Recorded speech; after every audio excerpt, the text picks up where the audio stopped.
The desert was endless. Golden sand stretched in every direction, shining under two merciless suns.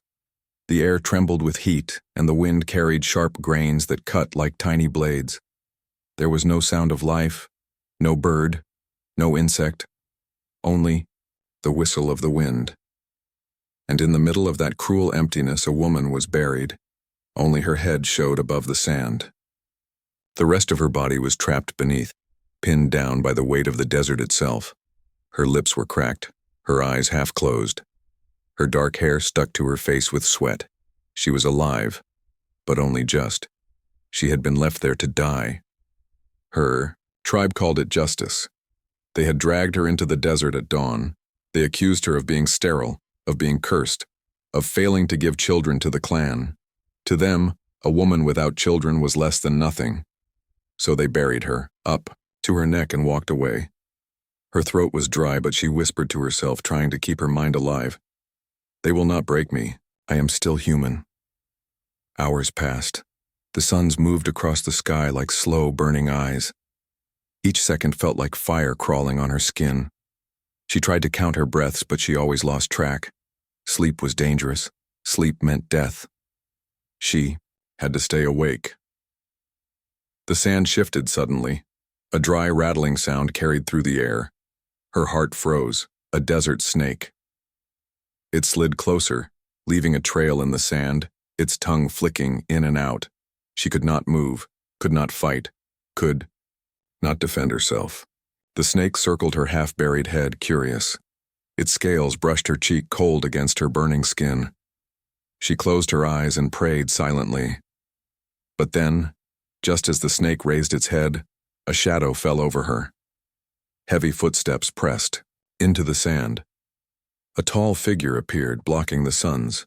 The snake hissed once, then vanished into the dunes. The woman opened her eyes slowly. She thought she was dreaming. The figure was a man, broad-shouldered and worn by years of hard living.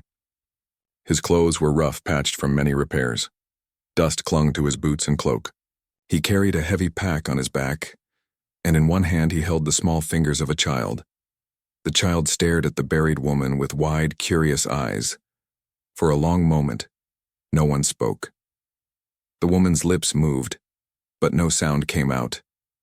The man crouched, down beside her, his shadow shielding her face from the burning light. His eyes were sharp but not unkind. "Who did this to you?" he asked. His voice was low, steady.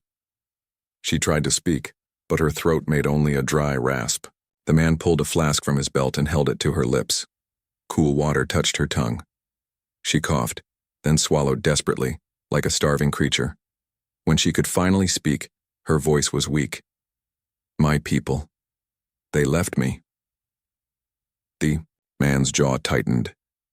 He looked at the sand that trapped her, then back at her sunburned face. For a moment he said nothing, and she feared he would walk away like all the others. But then he set down his pack. The child tugged at his sleeve.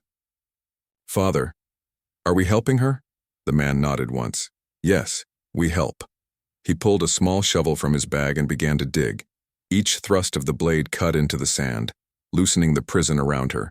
His movements were strong but careful, as if he knew she was close to breaking. The woman could hardly believe it. No one had ever helped the cursed. In her tribe, people looked away from suffering, but here was a stranger giving her water, digging her free. "Why?" she whispered. The man paused only for a second. He wiped sweat from his brow. His eyes carried a deep sadness, a grief that never healed. "Because once," he said, "someone left me behind too." The woman stared at him, confused. She wanted to ask more, but he was already working again, sand flying from his shovel. The child knelt beside her, brushing the smaller grains from her face with tiny hands. Time passed slowly, but the hole grew wider, the crushing weight easing from her chest. She began to feel her body again, the ache in her legs, the numbness in her arms. Pain, yes, but pain meant she was alive. The man stopped digging only when the sun began to dip lower. He dropped the shovel and reached into the hole, his hands rough but steady. With one last pull, he dragged her free from the sand. The woman collapsed, her body too weak to stand. She lay gasping on the surface, every breath a gift. She turned her head toward the man, toward the child, and tears blurred her vision. The man offered his hand. "Can you walk?" She shook her head weakly. Her voice trembled. "Why? Why risk your life for me?" The man looked at her, and for a moment the silence was heavier than the desert itself. Then he spoke, his words quiet but strong. "Because you are still human." The woman's heart clenched. It was the first time in years someone had said those words to her. Not curse, not failure, not burden. Human. In the distance, the desert wind carried faint sounds, voices maybe, or drums. Her tribe had not forgotten. And as the suns dipped behind the dunes, the woman realized this was not her rescue. This was only the beginning. The desert night was different from the burning day. The two suns had slipped behind the horizon, leaving a sky filled with cold silver stars. The air turned sharp and freezing, and the woman shivered where she lay. Her body was weak, her skin raw, but she was free from the sand. Beside her, the man worked in silence. He built a small fire from dry branches he carried in his pack. Sparks rose into the night, and the flames gave off just enough heat to keep death away. The child sat close, hugging her knees, her wide eyes never leaving the stranger, the woman who had risen from the sand. For a long time, there were no words. Only the crackle of fire and the whistle of desert wind. At last the woman found her voice. It was quiet, thin, but steady. "You should have left me. That is what the others did." The man looked at her across the fire. His face was hard, carved by years of sorrow and survival. But his eyes in the glow of the flames were not cruel. They were tired and they were human. "I could not leave you," he said simply. The child leaned closer, curious. "Why did they bury you?" The woman hesitated. Her lips trembled. She felt the weight of shame pressing down again. But the child's voice was soft, without hate, without judgment. Only a question. "They said I am cursed," she whispered, "because I cannot give life." The child tilted her head, confused. "But you are alive. How can you be cursed?" The Tyria woman blinked, stunned by the innocence. She almost laughed, but the sound came out broken, half a sob. No one had ever said such words to her. The man poked the fire with a stick, sending sparks flying upward. He spoke without looking at her. "The tribes, they fear what they do not understand. They call weakness a curse so they can hide their own fear." His voice carried the weight of experience, of someone who knew too well what it was to be cast out. The woman studied him in the firelight. His beard was rough, his clothes worn, his hands scarred. Yet there was a quiet strength about him, like a tree that still stands after 1,000 storms. "You have been outcast too," she said softly. It was not a question. The man nodded once. His eyes flicked to the child, then back to the fire. "My wife died many years ago. The tribe said it was my fault. They called me cursed too, so they left me. I walked away with my daughter, and I did not look back." The woman turned her gaze to the child, who was playing with the sand, drawing shapes with her small fingers. She was thin, too thin, but her spirit was bright. She looked at the woman and smiled. "My name is Lyra," she said. The woman's throat tightened. I have no name anymore. It was taken from me." The child frowned as if the idea made no sense. "Then you can borrow mine until you find yours again." The woman's eyes filled with tears, though she tried to hide them. She had been treated like dirt, like nothing, for so long. And now this child, this innocent soul, was offering her kindness freely. The man stood, brushing the dust from his hands. He walked to the edge of the firelight and scanned the horizon. His posture was tense, like a hunter listening for prey. The woman followed his gaze. Far away across the dunes, she thought she saw faint glimmers of light, moving lights, torches. Her heart raced. "They are coming," she whispered. The man's jaw tightened.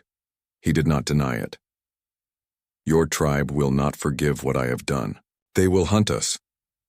Then leave me, she said quickly. Take your child and go. Do not risk your lives for me. The man turned back to her, his eyes dark and steady. I will not leave you. Not now. Not ever. You are with us. The woman shook her head. She could not understand him. Why? Why risk everything? I am broken. The man crouched beside her, close enough that she could see the lines of pain on his face, but also the fire of defiance in his eyes. You are not broken, he said. You are alive. And as long as you are alive, you are worth saving. The words struck her like a blade, cutting through years of shame. Her tribe had called her worthless, but this man, this stranger, was giving her back her humanity. The child reached out and took her hand. The woman felt the small, warm fingers wrap around hers, and something inside her chest shifted. A tiny flame of hope, long buried, flickered back to life. The night grew colder, the stars sharper, the torches in the distance brighter. Danger was coming, but for the first time in years the woman was not alone. The man stood tall, his hand resting on the old weapon strapped to his back. He looked at the woman, then at his daughter, and spoke in a voice as steady as the earth itself. We move at dawn, together. The fire crackled, the desert wind whispered, and the hunted woman felt the beginning of something she had never thought possible. Not rescue, not safety, but family. The fire had burned down to glowing embers by the time the first pale light touched the horizon. The desert was silent, but it was not the silence of peace. It was the silence before danger. The woman sat close to the fire, her body weak but her mind sharp with fear. She kept glancing toward the dunes, certain she could still see faint glimmers of torchlight in the distance. The tribe had not forgotten her. They would come. They always came. The man packed quickly, his movements efficient. He tied his cloak tighter around his shoulders and checked the straps of his pack. The old weapon at his back caught the first cold rays of dawn. The child, Lyra, carried a small bundle of food and water, far too light for such a long journey, but it was all they had. The woman tried to stand, but her legs trembled and gave way. She sank to her knees, gasping. The man was beside her in a moment, his hand gripping her arm firmly. Can you walk? I must, she whispered. If I do not, we all die. His eyes met hers, steady, unyielding, then lean on me. With his support, she rose.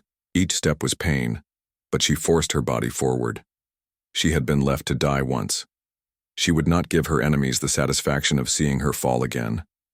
The three of them set out into the desert. The suns had not yet risen fully, and the air was cold enough to sting their skin. The sand crunched under their boots, every sound too loud in the heavy silence. The woman looked back once. The fire was gone, swallowed by the dunes. Behind it, shadows moved, small figures cresting the far ridges. Her heart raced.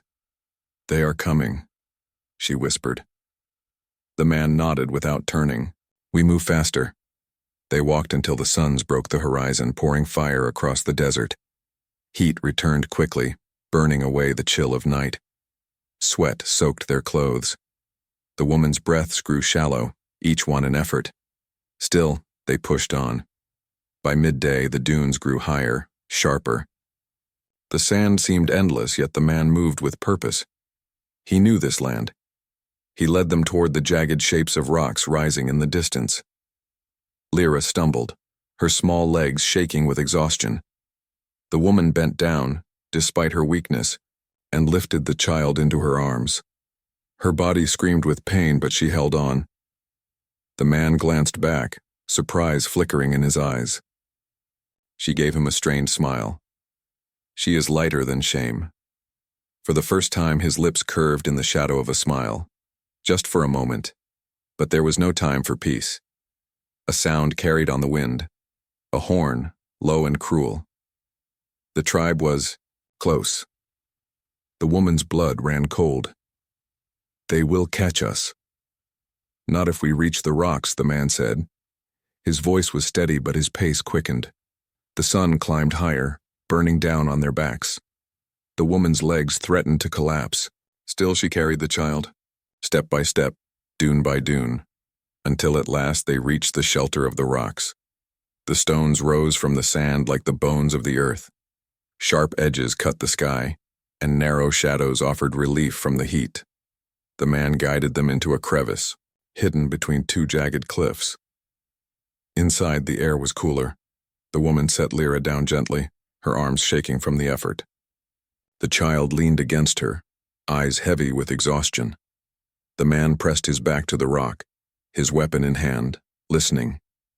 The horn sounded again, closer now. Footsteps crunched on the sand. Voices shouted in the distance. The woman's chest tightened. She knew those voices. She had grown up with them, laughed with them, worked beside them, and now those same voices hunted her like an animal. They will not stop, she whispered. They will hunt me until I am dead. And if you stay with me, they will kill you too. The man's eyes were steel in the shadows. Then let them try. The woman shook her head desperately. You do not understand. They are many. You are only one. I am not one, he said, his voice low but fierce. He glanced at the child, then back at her. We are three. She stared at him, stunned into silence. In his words, she heard something she had never known before. Not pity, not duty, but belonging. The voices grew louder. Shapes moved beyond the rocks, torches flaring in the growing dark. The tribe was close. The man tightened his grip on his weapon. The woman pulled the child close, shielding her with her body. The desert air grew thick with tension, heavy as stone, and then, just as the first shadow fell across the entrance of the rocks, the man spoke, his voice calm, steady, unbreakable. They think we are prey. Tonight, they will learn we are not. Yours. Woman's heart pounded. Fear burned in her chest. But alongside the fear, something else stirred. Hope. For the first time, she did not feel like a victim waiting to die.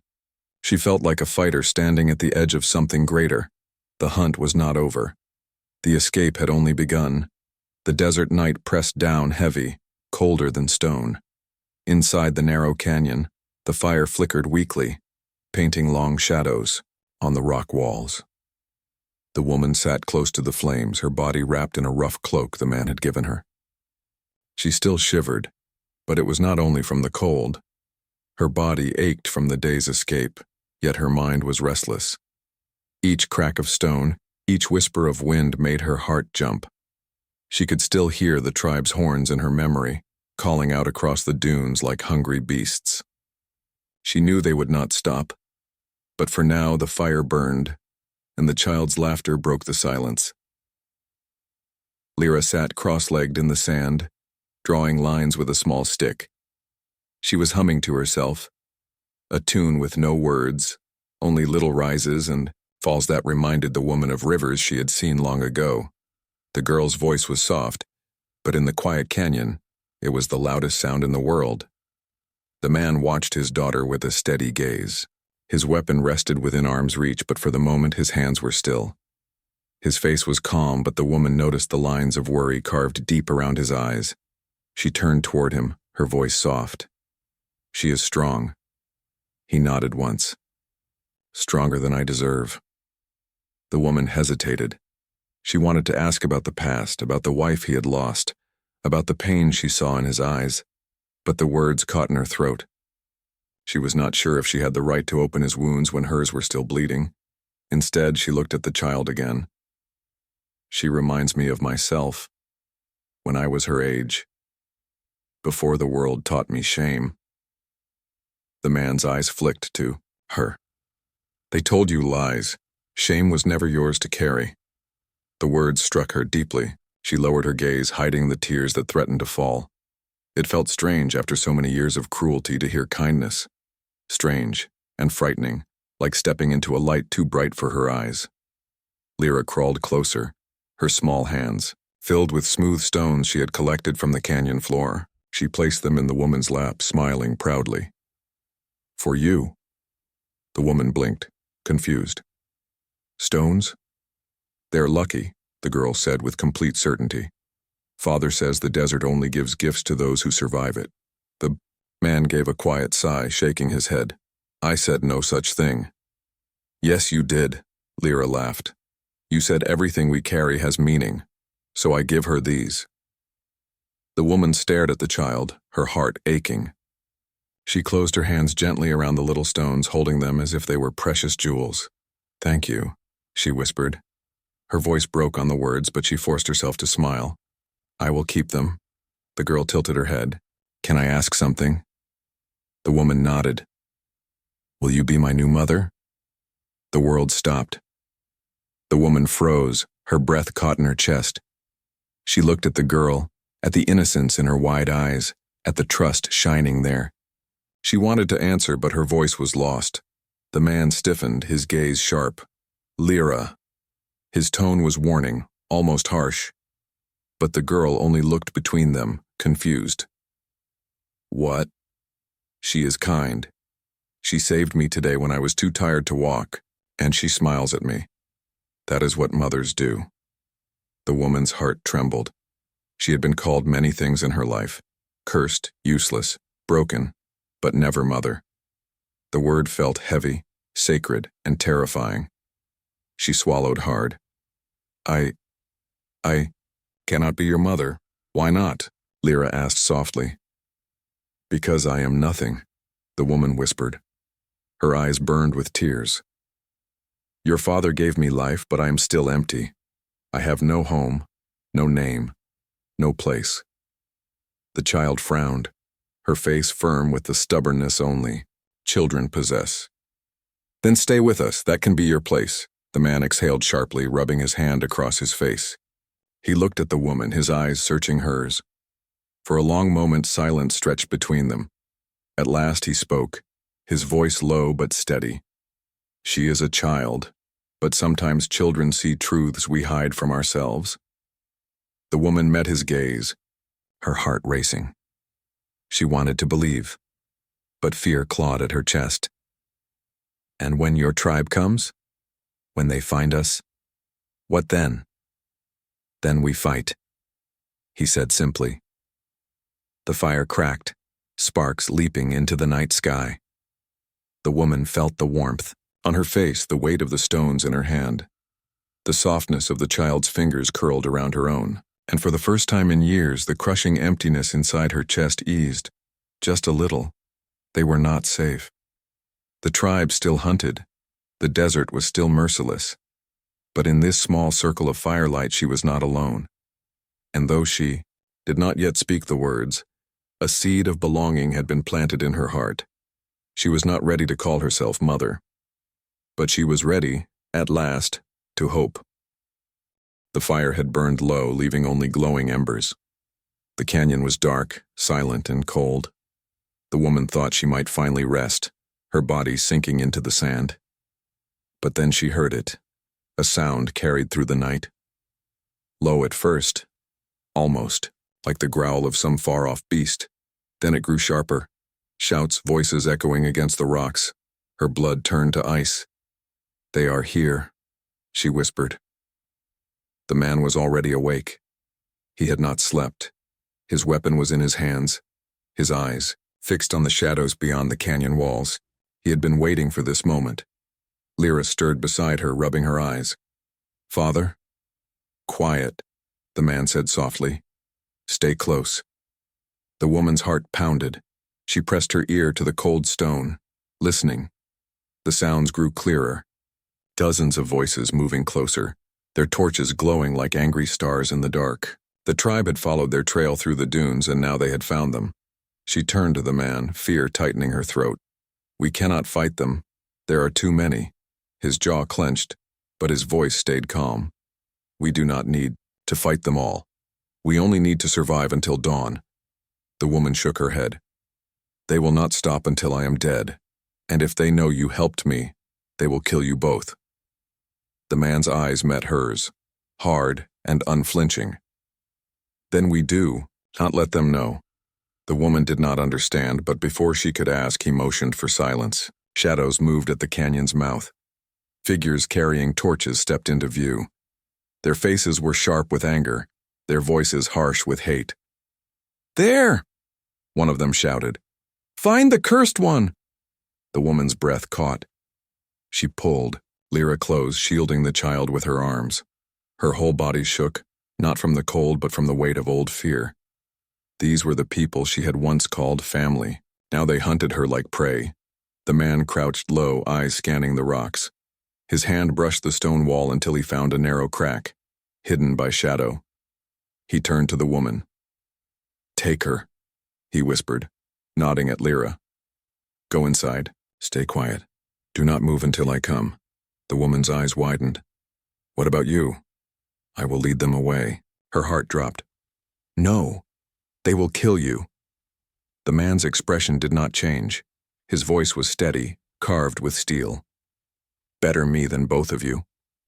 Lyra's small voice cut through the fear. "Father, don't leave us."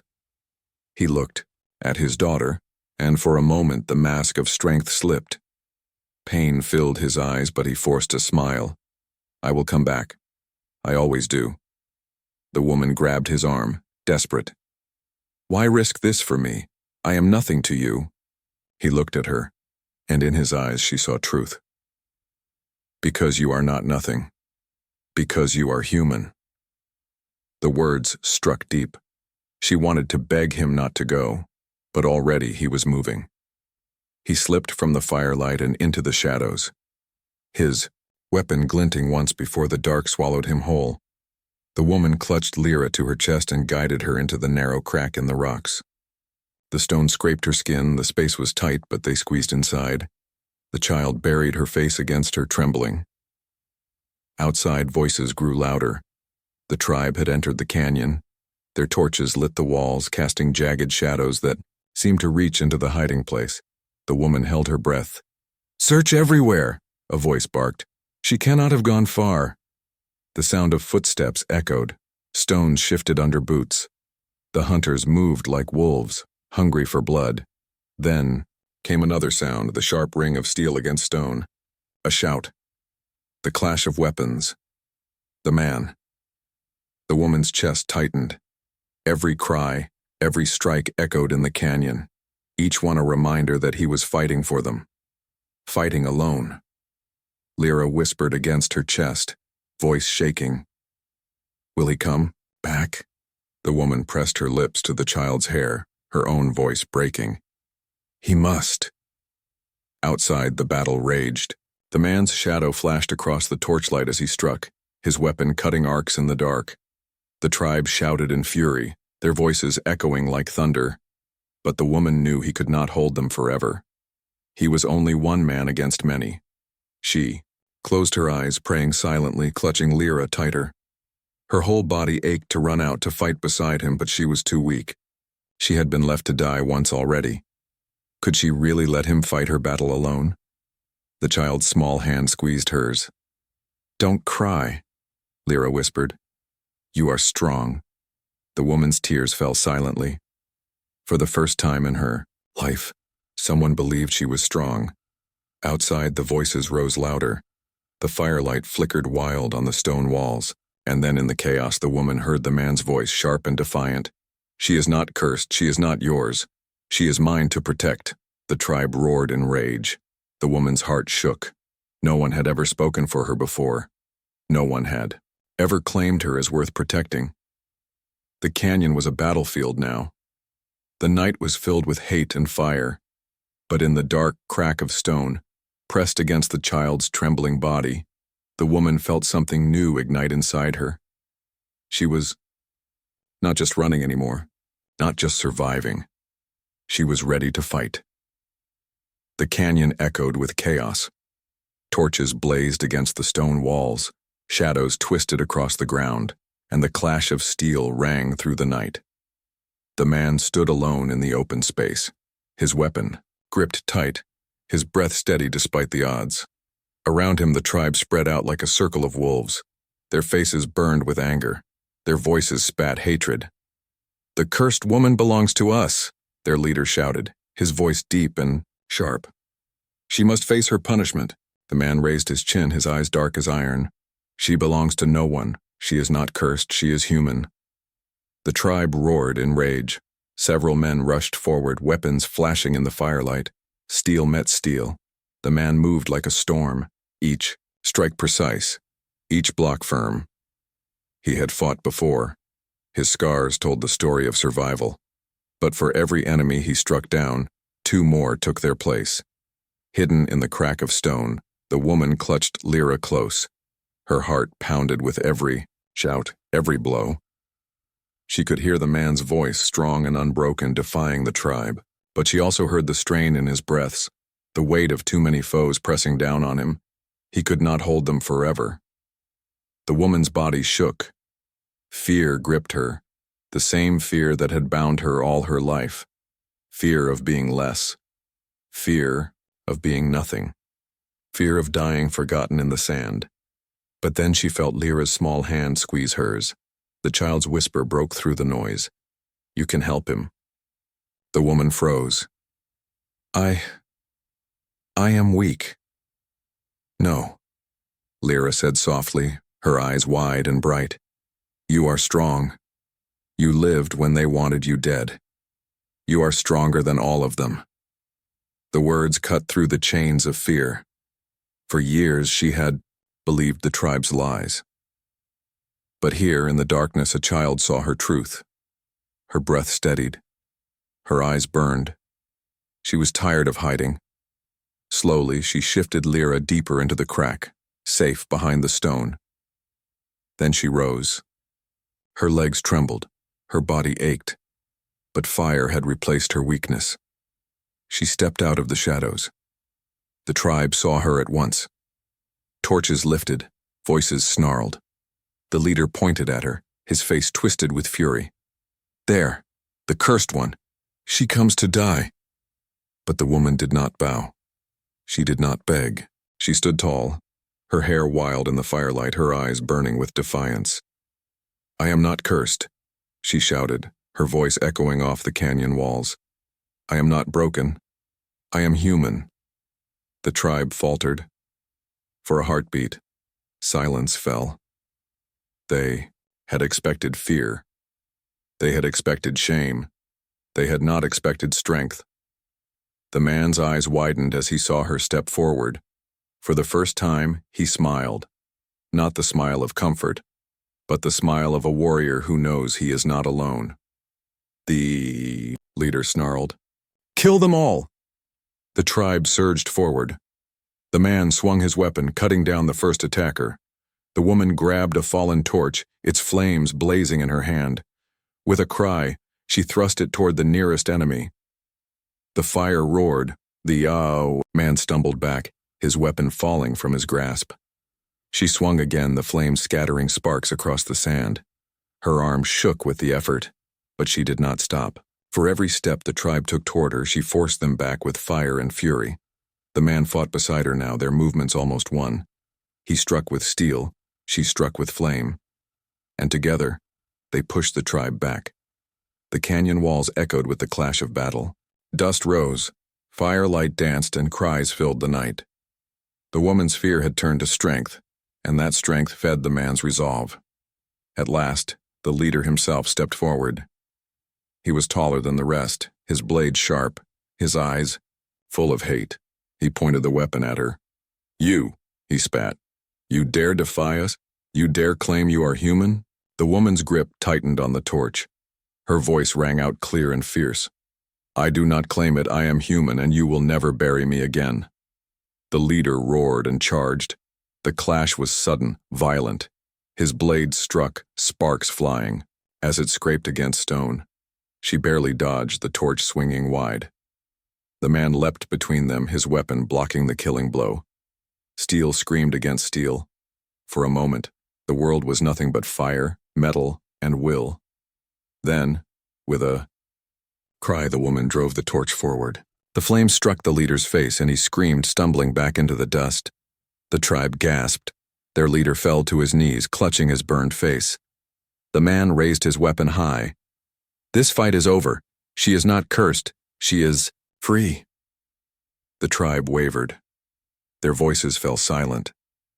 Without their leader's strength, their anger began to fade.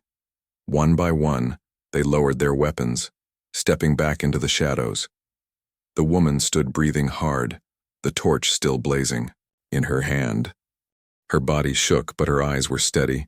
She had faced them, she had stood, and she had not fallen. The man turned to her, his chest heaving. His gaze was fierce, proud. "You fought." Her lips trembled, but she lifted her chin. "I lived." He nodded once. "And now we live together." Behind them, Lyra ran from the crack, her small arms wrapping around the woman's waist. "I knew you were strong," the child whispered. The woman held her close, the torch burning bright beside them. The tribe melted into the night, their torches fading across the dunes.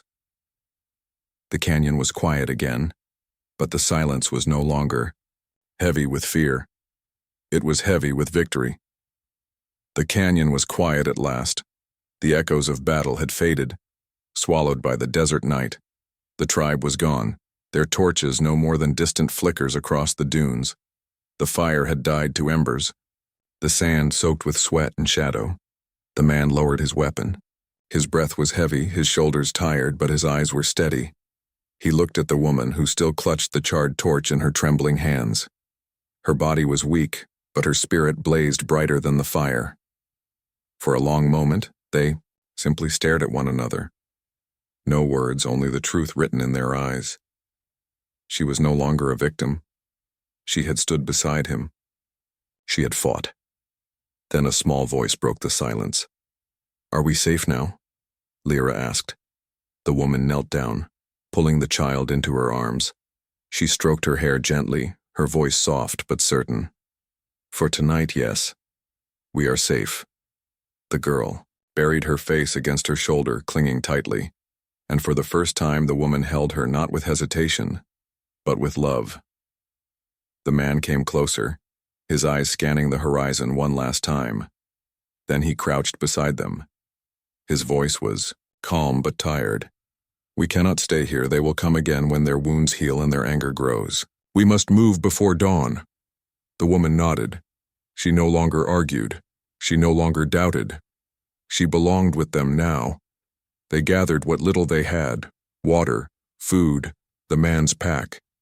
The woman carried Lyra on her hip, her body aching but unwilling, to let the child walk alone. Together they left the canyon and stepped back into the open desert. The stars burned cold above them, endless and bright. The sand stretched in every direction, but now they did not look like a prison. They looked like a path. As they walked, the man spoke quietly, almost to himself. "I thought I would always walk this desert with only my daughter, that my life would end as it began, alone. But tonight proved me wrong." The woman glanced at him. His words were simple, but she felt the weight behind them.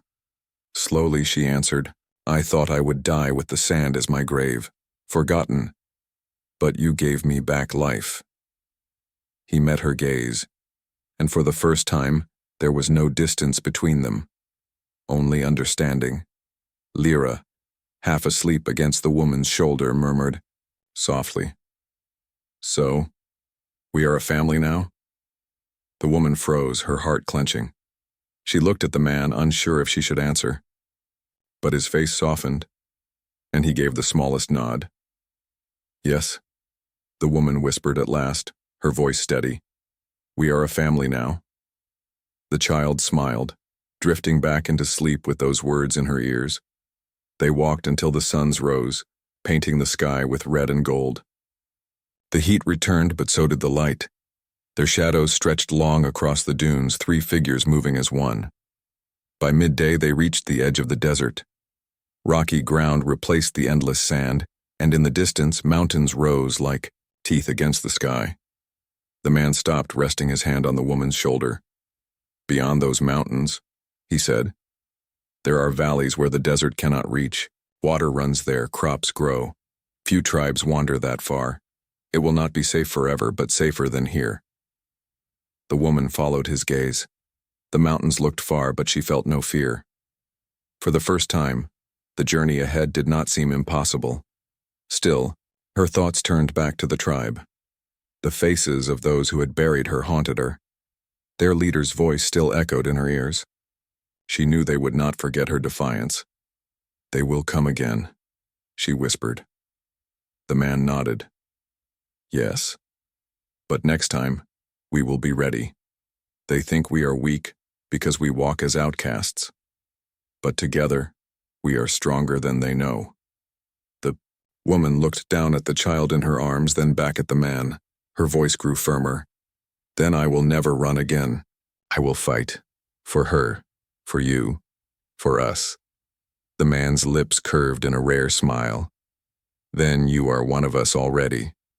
The suns began to sink behind the mountains, casting long shadows across the desert floor. The woman, the man, and the child stopped at the ridge of a dune and looked back one last time. Far in the distance, dark shapes moved across the sand. The tribe. They were gathering again, regrouping, watching. The woman's grip tightened on the child. Fear stirred in her chest, but it no longer ruled her. Instead, there was fire. The man rested his hand on her shoulder. His voice was calm, steady, unshaken. "Let them come. We will not kneel." The woman lifted her chin, her eyes fixed on the horizon. The desert had tried to bury her. Her own people had tried to erase her. But she had risen. She had found strength. She had found family, and she would never be broken again. The three of them turned toward the mountains and began their climb, leaving the endless sands behind. But high above, in the silence of the stars, something else watched.